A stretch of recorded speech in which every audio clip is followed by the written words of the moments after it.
eventually a new dream too. There's a lion with a long tail and he's telling it to the monkey. You and me eventually. The kookaburra's laughing at the giraffe and feeling pretty funky. Be a new dream too. The bear stares at the wallaroo.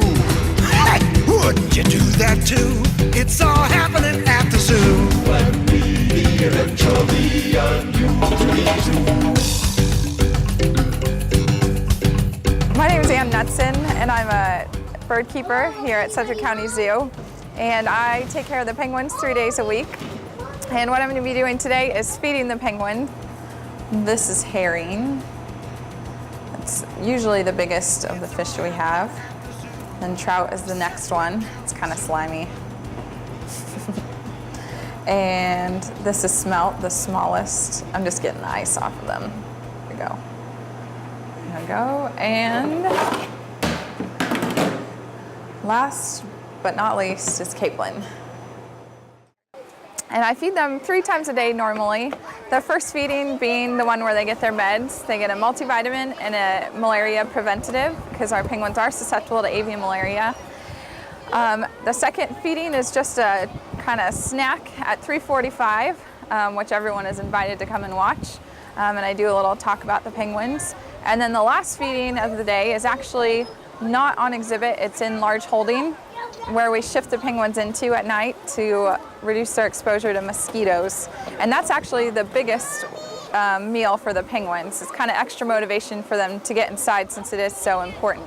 Humboldt penguins are a little different from what most people would expect in penguins. Most people think of the Antarctic penguins like the king or emperor penguins, which are so popular.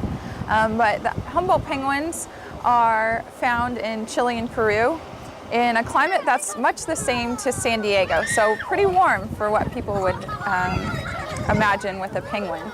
They have a couple different adaptations to deal with warmer weather, but they still have the same feathers, and obviously they still live in the water just like those Antarctic penguins.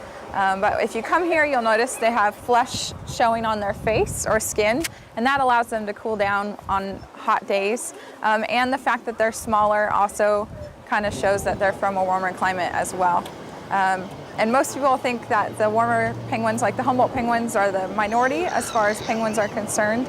But actually, the majority of penguins are found in warmer climates. In fact, only 6 of the 17 species of penguins are found in that cold Antarctic climate. Usually after I'm done feeding, the penguins will start porpoising around because they get really excited after chasing the fish in the water.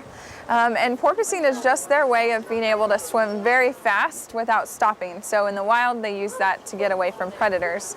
And if you look closely at the top of their jump out of the water, you'll notice that their mouths are open, and that's them taking a deep breath. And then they'll dive back in. I like to think of it as just like our crawl stroke. It allows them to go their maximum speed without having to stop to breathe.